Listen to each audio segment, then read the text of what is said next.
These oligarchs, the corrupt ones, when they want a genius to help them and the genius doesn't want to help them do ugly shit, they approach us to make it look like we're just helping them help others. And with my father being Special Forces assassin and a sharpshooter, and I'm not going to go over what I've seen him do with weapons, I would imagine that they used him to help plan that assassination, but he probably had no idea that's what he was doing. Back in the day, I remember watching documentaries that said the FBI planned that route. And it doesn't matter whether it was the FBI and the Secret Service. And my guess is they showed him the route and said, if you were a sniper, where would you go to take a pot shot at the president? And he probably, him or members of his team, or it may not have even been my father, could have been anybody. They probably looked at the route and said, here, here, and here. And they told them that thinking, okay, I'm telling you where I would go so you know where to put extra people. Because, they have snipers everywhere to cover in case there's a sniper somewhere.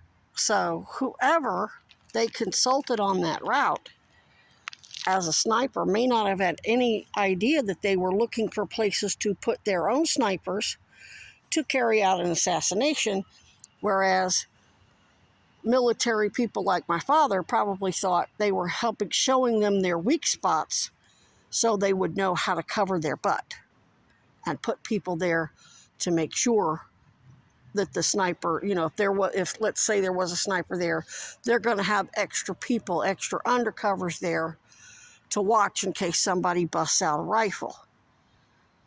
So that's probably what my father and his team, if they were involved at all, that's probably how the top military approached him, because after the Kennedys were doing so much stupid shit and hanging it on everybody else.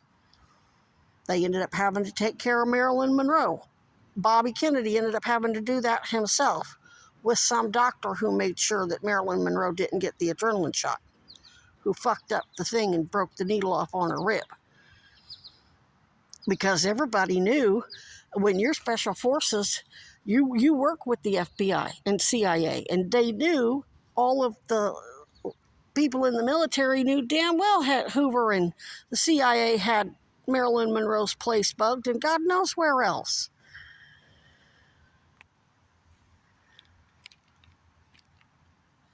So they weren't going to participate in anything because they know they were the ones that were going to go down, not the fucking rich elite like John McCain, who did a wet start on the USS, can't remember what it was. It was an aircraft carrier, did a wet start, set off a Zuni rocket, killed like 168 sailors, Navy men on that, damn near sank the fucking aircraft carrier. Oh, they whitewashed that shit because he was a fucking rich guy and his dad was a top fucking military personnel. They know how it goes in the military. They know the concept of being expendable. So no way that any enlisted people, meaning poor people, if you're rich, you go to college, you're going to be a commissioned officer. But if now Dad enlisted, he enlisted to avoid the draft. They let him graduate high school early. He graduated at 17 because the Navy won't take you without a high school diploma. So they advanced him one year, and I think he skipped his junior year, went from sophomore right into being a senior, and that's when the Navy knew he emancipated himself from the draft. But if he was smart enough to do that, what else could he do for him? So you keep sending your fucking idiotic PIs, Weinberger, Goldwaters. Dad's going to keep lying and pretending like he's going along with your shit, just like the rest of my family, and they're going to be recording, have been recording all these years. You're going down. Bobby can't help you. And you all already knew I wasn't a Kennedy loyalist.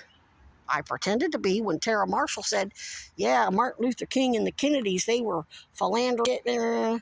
I defended them. I defended MLK. Which I don't care if MLK slept around or not. He wasn't raping and killing the women, now was he? He wasn't exploiting them. He was a famous, handsome fella all over the world, friends with the president. And of course, women are going to throw themselves at him. That's different than telling a 19-year-old intern in the White House to suck your dick or rape her in the West Wing and then force her to blow your fucking administrators. That's different. Big difference.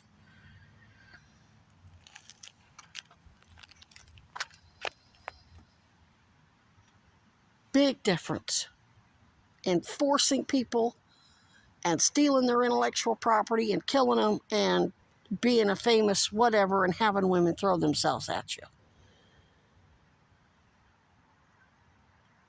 So anyway, yeah, they probably did consult my dad, and he told them they probably needed extra people there.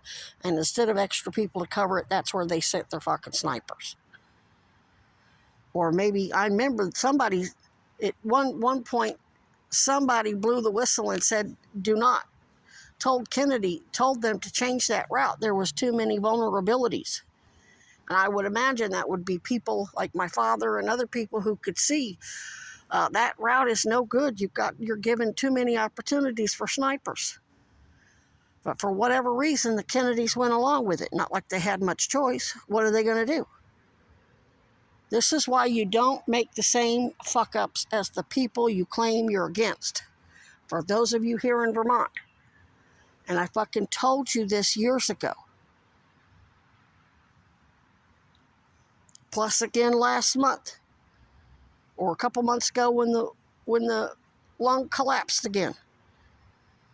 If you're doing the same goddamn shit as the people you're fucking investigating, how are you going to have a case?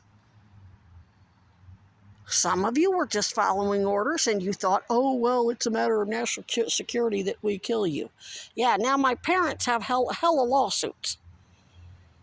Hella lawsuits. So does my entire family. You kept my entire family fucking divided. And all of us are unsafe for 5 years. Damn near got me killed to suck Kennedy dick.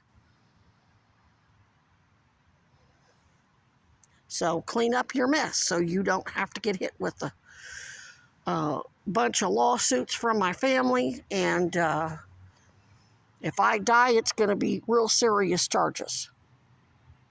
And since you're calling yourselves progressives, that ain't, you're basically, that's why I kept telling Bernie, you're being set up. Remember, I didn't come here. I was invited here. Somebody on Facebook here in Burlington, when I was still living in Buffalo, in my little boarding house, they told me, come to Vermont, that fraud doesn't go on here. I work at UVM. I'm part of the administration. So I started looking into it, and I'm like, okay, this motherfucker's trying to bait me. They're setting Senator Sanders up somehow. And I knew that because that's when I also looked into something about Senator Sanders, and the Obama administration had him under investigation under false pretenses. That's why I didn't come here first. That's why I went to New York City first. Then I was too sick to deal with all the bullshit in New York City. I knew they could kill me there and nobody'd ever give a fuck. So I came here, where at least the people who keep Bernie in office might fucking pay attention and give a fuck. But don't blackmail these motherfuckers, because that just gets you killed. So y'all need to get me whatever basic victim services I've asked for. Hotel room and secure comms. That is not too much. That right there will save a whole lot of lives, including my own. And save me a whole lot of money. And no, my parents don't have to help. They fucking pay taxes. All my family, maybe my parents don't work anymore, but my mother's husband sure does. And I know all my cousins and brothers and sisters work. They fucking pay taxes. You get grants. And I know STEPS got the grants. If STEPS won't do it, then you appoint somebody to act as a STEPS liaison to get me what I need. Don't tell me you can't fucking do that.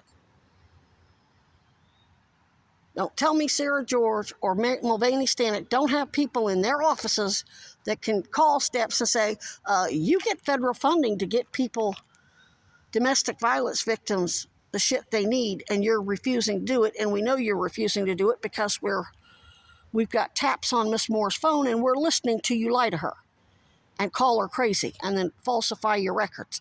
So you need to appoint somebody to work with me, whoever that me is in Mulvaney Stanek or Sarah George's office, and I'm going to do oversight. Miss Moore's going to contact me, but you're going to call Economic Services or whoever and get this lady her room. And any fuckery's going to be on you. But no, you all aren't fucking doing that. Chad Cronin and my father taught me when safety is an issue, when motherfuckers have a conflict, the rule book's gone. There's no rules anymore. You don't have to follow rule. Oh, it could be tampering. We could be look like a political hit job. It's already looking like a political hit job. It already looks like you're fucking leaving me out here to debate Trump and Cuomo and everybody so you can charge them with murder. Now, I know you were trusting the people in New York to tell you what's what, but now you know better.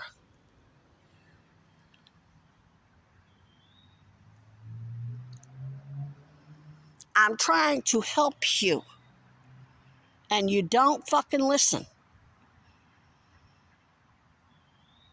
And I can't say that my parents aren't going to sue you. I can't speak for them. My AA team, they're already disgusted. They've been disgusted.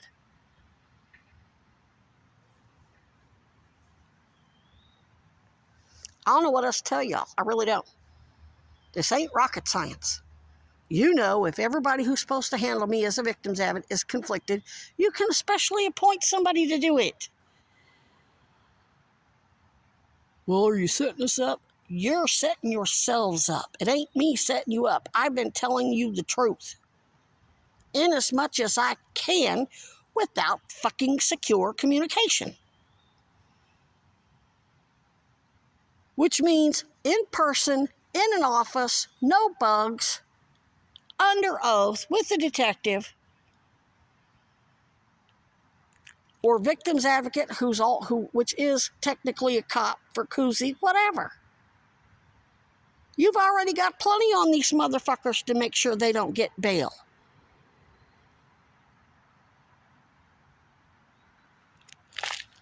You've got 3 dead bodies, not to mention all the people that died from the COVID shit and people who are still dying from their unbundling and upcoding frauds. God damn.